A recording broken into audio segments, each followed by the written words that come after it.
बहुत पुराने समय की बात है। रुद्रपुर नाम का एक बहुत ही खूबसूरत गांव हुआ करता था। उस गांव में रानी नाम की एक शादीशुदा महिला अपने पति रजनीश के साथ रहती थी। लेकिन हैरान कर देने वाली बात ये थी कि रानी की सास गर्भवती थी और उसे गर्भवती हुए लगभग 8 महीने बीत चुके थे। गांव वाले उसे इसी बात का ताना मारा करते थे। एक रोज जब रानी अपनी सास के साथ अस्पताल से चेकअप करा के वापस आ रही थी तब, ये देखो, इस बुढ़िया को शर्म भी नहीं आती। जब इसकी बहू बांझ निकली और ये बच्चा पैदा ना कर सकी, तब इसकी सास ने खुद माँ बनने का फैसला कर लिया और खुद ही माँ बन गई। सही कह रही हो चाची, इस बुढ़िया को तो बिल्कुल शर्म नहीं आती। इसका पति तो न जाने कब मर चुका है, फिर भी इस उम्र में पता नहीं किसने इसे गर्भवती बना दिया। तुम लोग अपने काम से काम रखो। किसी दूसरे के ऊपर लांछन लगाने से पहले एक बार सोच लेना चाहिए कि आखिर उसकी क्या मजबूरी रही होगी। मजबूरी कोई भी रही हो, लेकिन इस बुढ़ापे में माँ बनना आपको शोभा नहीं देता, जब आपका पति भी जिंदा नहीं है। हमारे गांव वालों पर क्या फर्क पड़ेगा इसका? आज ही प्रधान जी से बोलकर इस औरत को गांव से बेदखल करवा देते हैं हम लोग। सासू माँ घर चलो, इन लोगों के मुंह लगने से कोई फायदा नहीं। रानी अपनी सास को लेकर घर आ गई। रात को जब रानी का पति रजनीश काम से घर लौटा तब उसने अपनी माँ का हालचाल पूछा। क्या बोला डॉक्टर साहिबा ने? हमारा होने वाला बच्चा स्वस्थ तो है ना? चिंता वाली कोई बात नहीं है, अगले महीने ही डिलीवरी हो सकती है, ऐसा डॉक्टर साहिबा ने बोला है।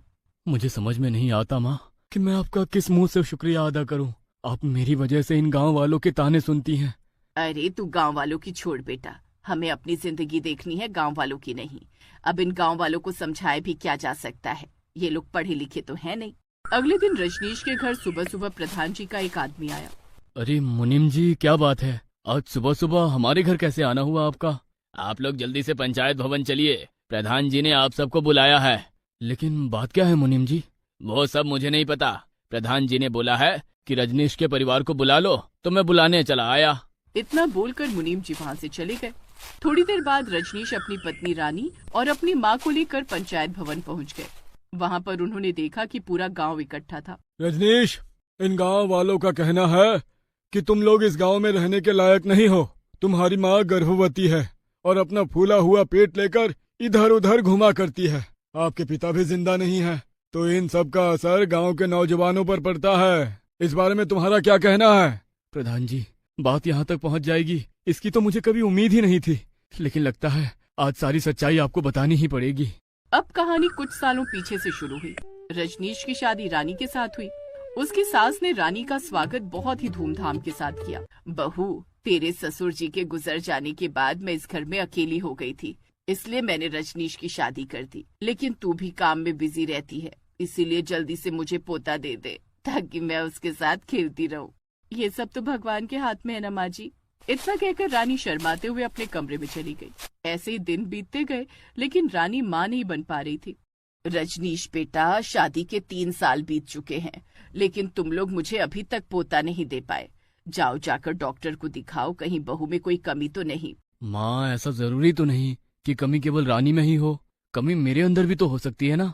हाँ, तो तू खुद की भी जांच करा लेना, पर मुझे किसी भी कीमत पर पोता चाहिए इस साल, उसके लिए चाहे जो भी करना पड़े। ठीक है माँ, मैं आज शाम को ही डॉक्टर के पास रानी को लेकर चला जाता हूँ।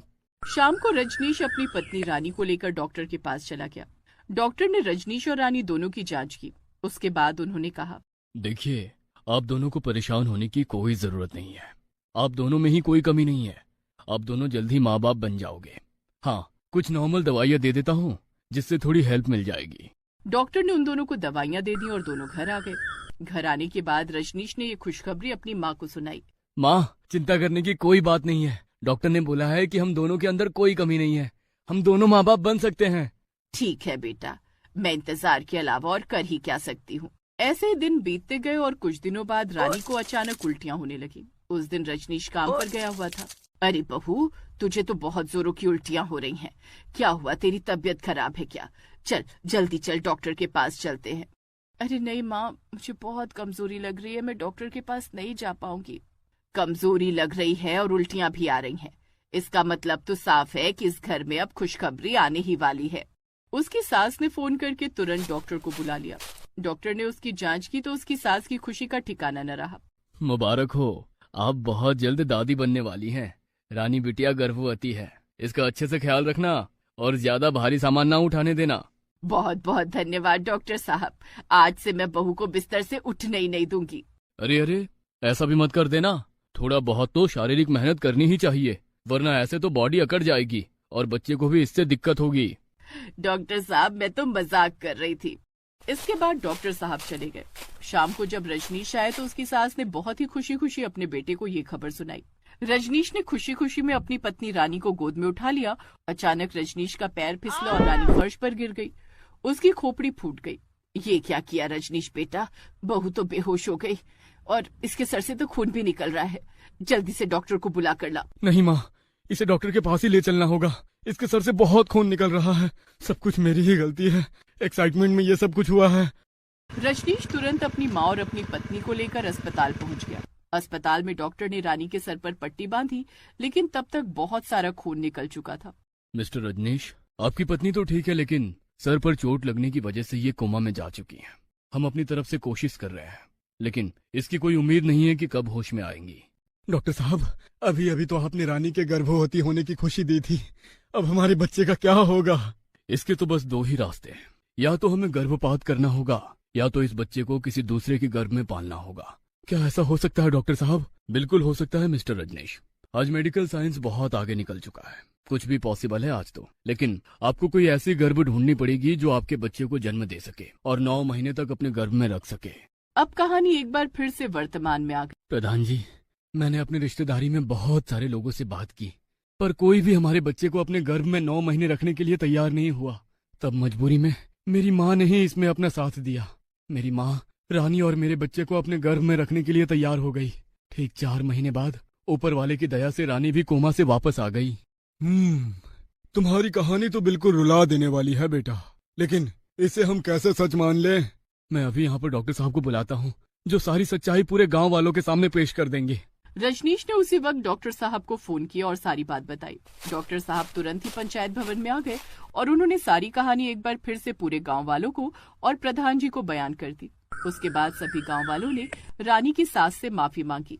हमने आपका कितना मजाक उड़ाया, कितना उल्टा सीधा कहा, यहाँ तक कि गांव से भी निकाल देने की बात कर डाली, लेकिन आप तो एक माँ के रूप में प्रेरणा बन गई हमारे लिए।